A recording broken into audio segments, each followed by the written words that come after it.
Շատ ուրախ եմ մեր ձևով շարժման առաջին հաշվետու միջոցառմանը հանդես գալու որպես գործընկեր և խորհրդատու։ Այս նախաձեռնությունը բարձրացնում է Հայաստանի առջև այսօր կանգնած մի շատ կարևոր հարցեր և ես ուրախ եմ այսօր հնարավորության համար ձեզ հետ կիսվելու զեկույցի առանցքային թեմաների շուրջ իմ դիտարկումներով։ Մենք ապրում ենք մի վճռորոշ ժամանակաշրջանում,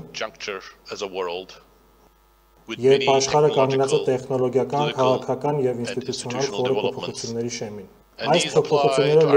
լիովին առնչվում են նաև Հայաստանում։ Ցավոք, Հայաստանը դեռևս չի կարողացել լիարժեքորեն օգտագործել իր տնտեսական և ժողովրդական ներուժը։ Երբևէ այն դիտվում էր որպես հետխորհրդային ամենախոստումնալից հանրապետություններից մեկը, կրթված մարդկային ռեսուրսով, քաղաքացիական հասարակության ներգրավվածության հարուստ փորձով և ժողովրդավարական զարգացման պատրաստակամությամբ։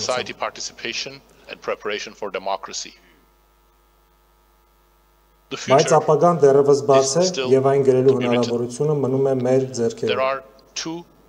Այս համատեքստում առանձնապես կարևոր են երկու ուղղություններ։ Առաջինը ինստիտուցիոնալն է,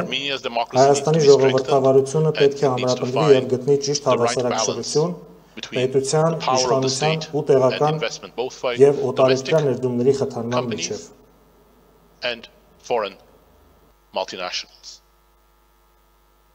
Գույքային իրավունքի պաշտպանությունը վճռորոշ նշանակություն ունի տնտեսության բոլոր ոլորտներում, հատկապես տեխնոլոգիականում, որտեղ ձևավորվելուց նաև էներգետիկայում օտարերկրյա ներդրումների հիմնական ուղղություններից մեկը։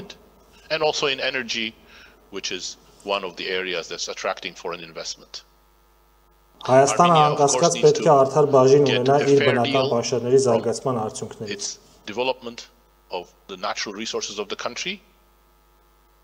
Սակայն դա հնարավոր է միայն այն դեպքում,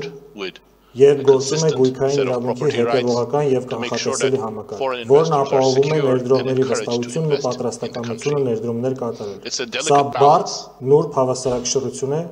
և հեշտ է շեղվել որևէ ուղղությամբ։ Այդ պատճառով ժողովրդավարության, գույքային իրավունքի, պայմանագրային հարաբերությունների և թափանցիկության նկատմամբ հստակ հանձնառությունը կենսական է։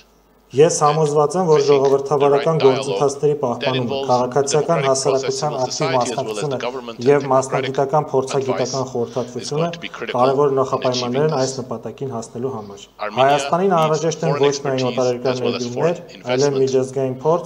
ու գիտելիք զարգացման նոր որակ ապահովելու համար։ Սա հատկապես վերաբերվում է ապագայի առանցքային ուղղություններից մեկին՝ տեխնոլոգիաներին։ Վաղվա աշխարհը ձևավորվելու է արհեստական բանականության ազդեցության ներքո։ Թեև այս ոլորտում ներդրումները երբեմն պայմանավորված են գովազդային աղմուկով և որոշ չափով շուկայական փուչիկ են հիշեցնում, սակայն դա երկրորդական է։ Կարևորը այն է, որ արհեստական բանականության տեխնոլոգիաներն արդեն այստեղ են և պատրաստ են փոխել աշխարհի բոլոր տնտեսությունները։ Սակայն այն երկրները, որոնք սահմանափակվելու են արհեստական բանականությունը պարզապես սպառելու դերով, չեն կարողանա օգտվել այս նորարարական ալիքի ընձեռած իրական առավելություններից։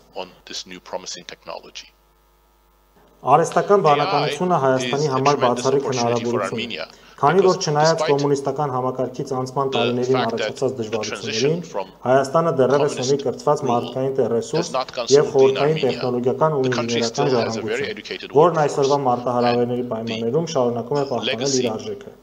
Հայաստանի կրթական համակարգը իհարկե ունի բարելավման կարիք, բայց այն դեռևս հզոր ներուժ է պահպանում։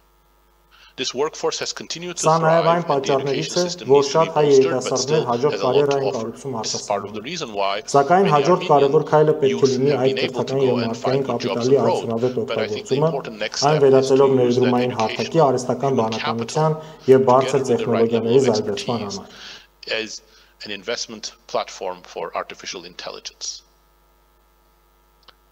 Հայաստանի խնդիրները նաև պայմանավորված են նրա աշխարհագրական դիրքով։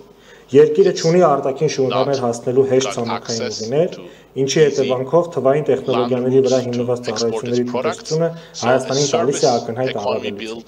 Այս տեսանկյունից արհեստական բանականության ոլորտում ներդրումները կարող են դառնալ լուծման առանցքային բաղադրիչ։ Միևնույն ժամանակ պետք է հասկանալ, որ արհեստական բանականությունը միատարր երևույթ չէ։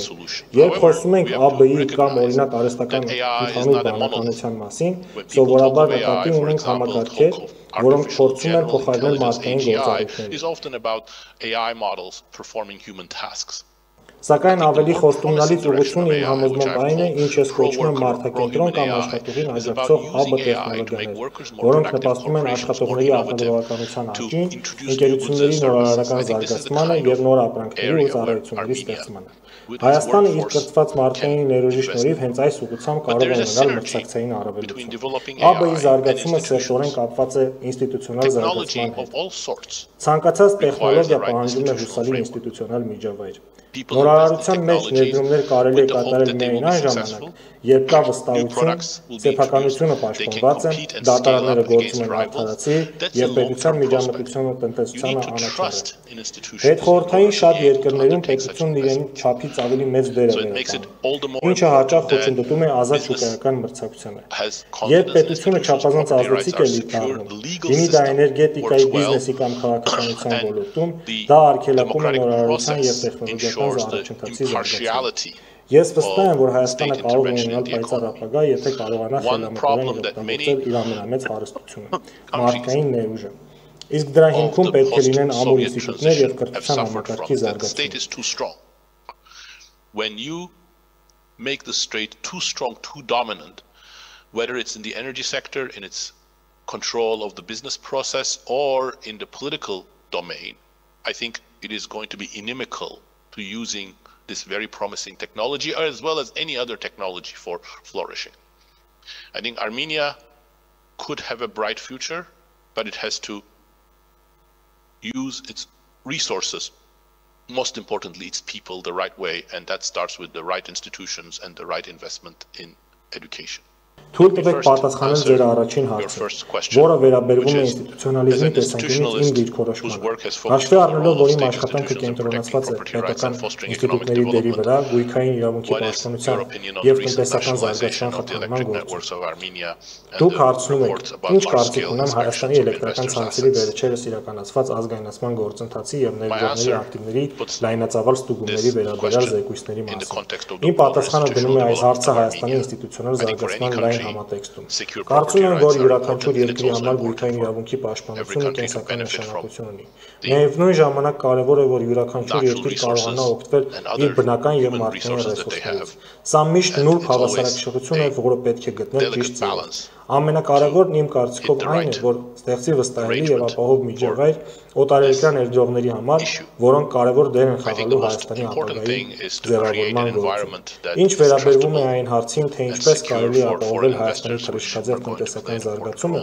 կարծում եմ առանցքային ուղղությունը պետք է լինի արհեստական բանականության եւ բարձր տեխնոլոգիաների զարգացումը։ Այս ոլորտը բացում է նոր հնարավորությունների դաշտ, միաժամանակ պահանջելով նոր մտածելակերպ եւ նպատակային ներդրումներ։ Արհեստական բանականությունը կարող է դառնալ Հայաստանի համար տնտեսական առաջընթացի շարժիչ ուժը։ Մի կողմից օգտագործելով կրթված եւ տեխնոլոգիապես պատրաստ աշխատուժը, իսկ մյուս կողմից հնարավորություն ստեղծելով հասնելու այն երկրներին, որոնց հետ այսօրվա պայմաններում բարդ է առևտրական կապեր հաստատել ավանդական արտահանման ճանապարհներով։ Սակայն արհեստական բանականությունը ոչ միայն հնարավորությունների, այլ նաեւ մարտահրավերների մասին է։ Այդ պատճառով էլ այն ճիշտ ձևով օգտագործելը, մասնավորապես կրթության եւ թվային ենթակառուցվածքների մեջ ներդրումներ կատարելը այս ամենի առանցքային բաղադրիչներից է։ Շատ շնորհակալ եմ։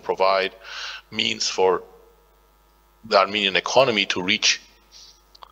countries abroad